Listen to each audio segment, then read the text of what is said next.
জুবাইদা রহমান আজকে এসেছেন আলহামদুলিল্লাহ।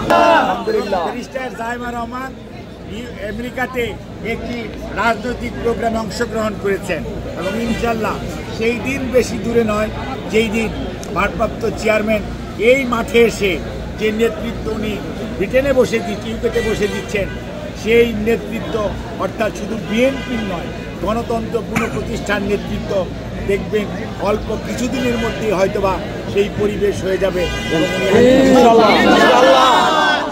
ডক্টর জুবাইদা রহমান উনি এসছেন, উনি ম্যাডামের সাথে এসছেন এবং এই তো শুরু না, এটা ওনাদের দেশ, ওনারা আসবেন, এটাই স্বাভাবিক।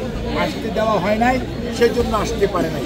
কাজেই এখন আর আপনি সময় বলে দিবে যে উনি কয়েকদিন থাকবেন, ওই স্বাভাবিকভাবেই ওনার স্বামী অর্থাৎ জনাব তারেক রহমান ওখানে আছেন, ওনার মেয়ে ওখানে আছে, ওখানে আবার কয়েকদিনের মধ্যে আবার যাবেন, যে সব কিছু গোছগাছ করে 17 বছর ওখানে নির্বাসনে থাকতে হয়েছে।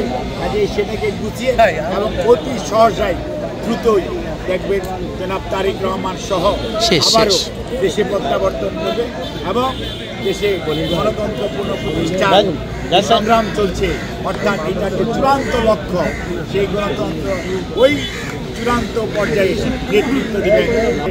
বিএনপি ঘুরে দাঁড়িয়েছে, আবার 1-11 করে বিএনপিকে নেতৃত্ব শূন্য করার চেষ্টা করা হয়েছিল, তারেক রহমানের কোমর ভেঙে দেওয়া হয়েছিল, কিন্তু আল্লাহর কি অশেষ মেহেরবানি, তারেক রহমান আজকে আলহামদুলিল্লাহ আপনাদের দোয়ায় বিদেশের চিকিৎসায় অনেকটা সুস্থ। আর দেশনেত্রী বেগম খালেদা জিয়ার কথা এক নেত্রী মাঝে মাঝেই বলতেন, এখনো যায় না কেন, এখনো যায় না কেন, উনি চলে গেছে। এখন বর্তমান আল্লাহর কাছে শুকরিয়া জানাই।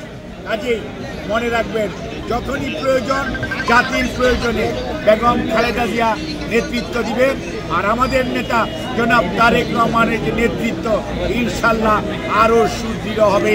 বাংলাদেশের মানুষ গণতন্ত্র পাবে, জনগণের অধিকার আদায় হবে এবং সকল অন্যায় অবিচারের বিচার বাংলার মাটিতে হবে। For more updates, follow us on Facebook, subscribe our YouTube channel, get the latest update on www.daily-sun.com.